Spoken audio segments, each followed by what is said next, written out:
il y a encore quelques avions qui passent avec leur grosse fumée qui nous empoisonne un peu moins, mais bon, sauf c'est peut-être à cause du mauvais temps, mais ils n'ont pas l'air d'en avoir terminé.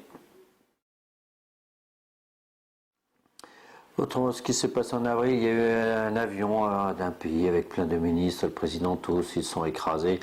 Je trouve ça quand même bizarre, hein. Normalement, les avions présidentiels sont quand même les plus sécurisés du monde, parce que tout le monde vérifie tout, contrôle tout, c'est pas comme un avion de pauvre où tout le monde s'en tape.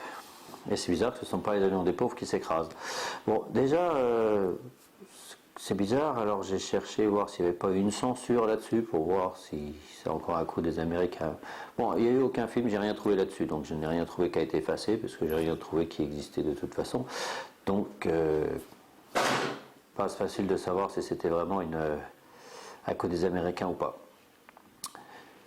De toute façon, vu l'époque où on vit, à mon avis, il ne s'est pas écrasé tout seul. Ça, c'est un fait, hein. Maintenant, pour l'instant, malheureusement, il n'y a aucune preuve sur les raisons de cet accident.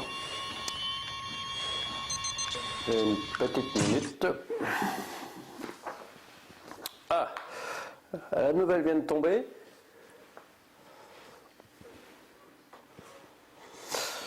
Ok, donc de mon correspondant Robert Reuter de l'agence de Dole. Ah. Bon, j'ai pas trouvé de vidéo censurée, mais il y a des faits étranges quand même.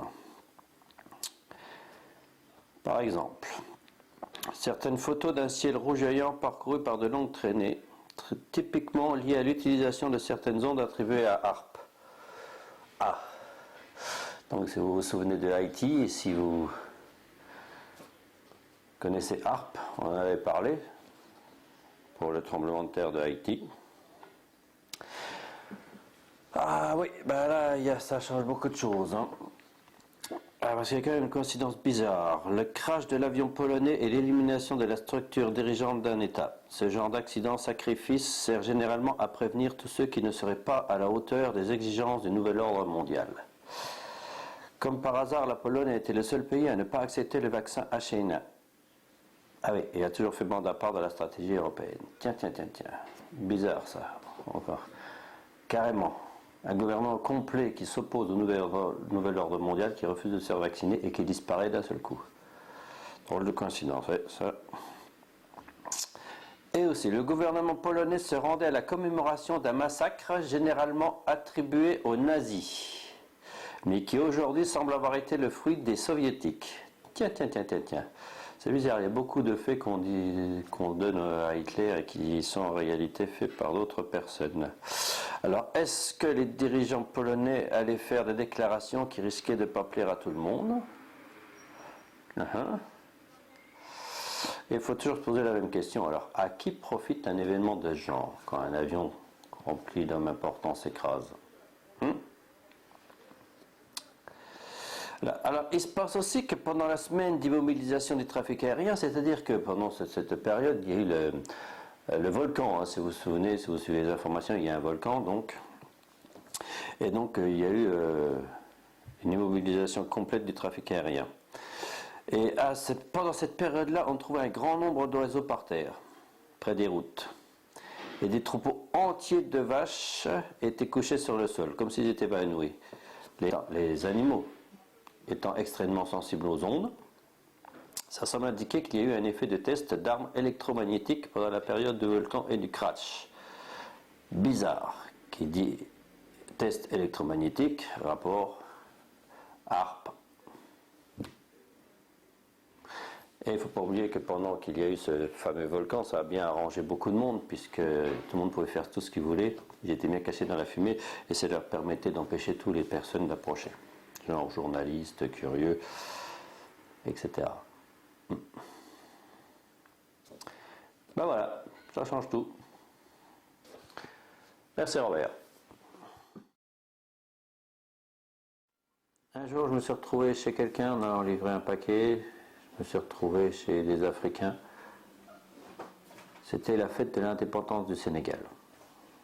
Eh ben, je me suis bien amusé, c'était super bien, les gens étaient très sympathiques. C'est autre chose que les fêtes de Français où on se fait chier et qu'il faut être super connu pour être invité. C'était super bien. Alors, moi, ce que je propose, c'est qu'on envahisse l'Afrique à peu près 350 fois. Ils prennent leur indépendance, ils viennent en France et ils font la fête. Ce qui nous permettra de faire la fête à peu près tous les jours dans l'année. Parce qu'une fête africaine, c'est autre chose que les fêtes français.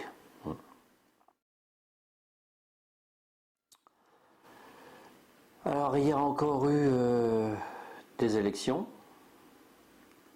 et beaucoup de gens encore vont voter pour l'UMP. Bon, vous êtes complètement fous, vous n'avez rien compris. Ils tentent de vous assassiner et vous allez leur lécher les bottes.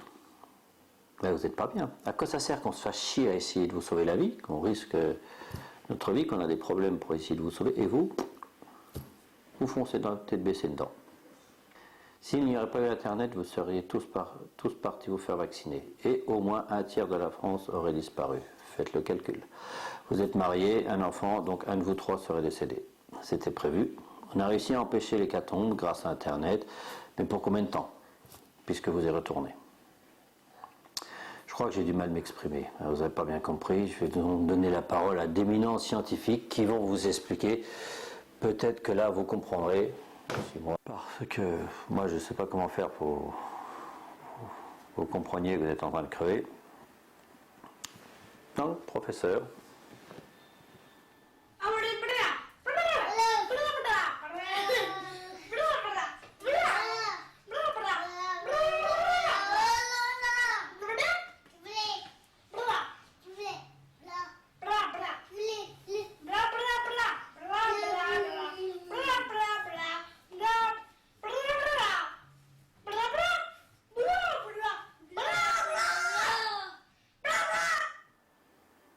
Voilà.